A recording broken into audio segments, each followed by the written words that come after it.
residents of Beacon?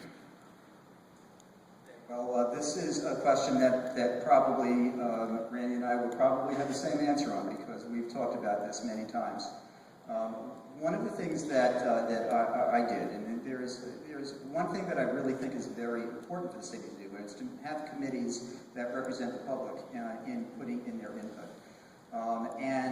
Since the MTA has not worked with the city in the past when they presented their proposal, what I've done is put a committee together that it was mostly comprised of the people that were involved in the process for that year when we tried to decide if we wanted to have the TOD or not. And that was a process that was very open, very collaborative.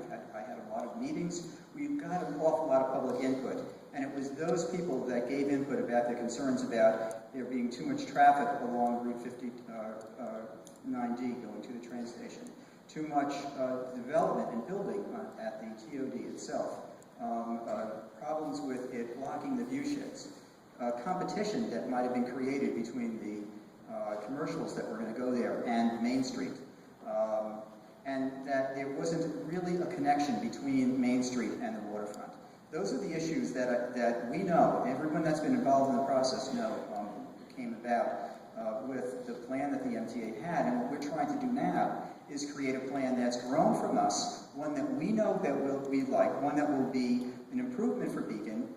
These developments that we have, they're going to be there for hundreds of years to come, and it was very important that we did it right. And that's why we said no to the MTA, that what they wanted was too large, and it was out of scale for our city, which is in many ways just two villages. So we're trying to have, through this MTA, through this TOD committee that's been participated in with people who had points of view in the past on this subject, and new people who are shareholders and stakeholders in the process. Thank you.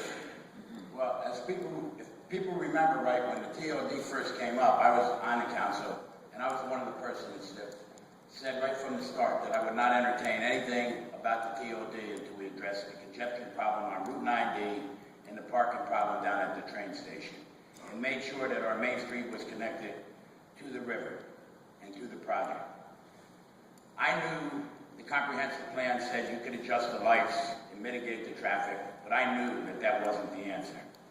I believe by me holding out and knowing that I wasn't going to go forward with it, it bought time for Beacon Deserves Better to start their organization and become a grassroots group to fight the TOD.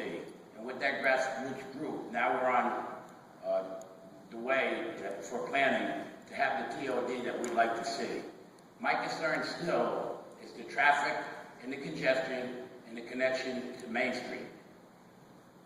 We're having a moratorium on the linkage zone, so we design and zone how we're going to connect the TOD to Main Street, which is a good thing.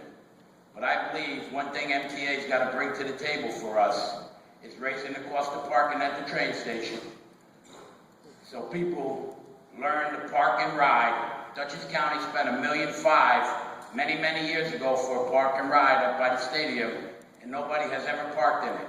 We have to find ways to make them park in it. Increase the pricing of parking down at the train station, reduce the parking, and force people to use park and rides, mass transit, so our quality of life for Beacon becomes better. I will try to get the Danbury line. I will work as hard as I can to get that running as a commuter line, so we can bring people all the way from Fishkill, maybe all the way up to Holmes, New York, down through Beacon to the train station, so we can reduce congestion. It also will build economic development for our community. Thank you.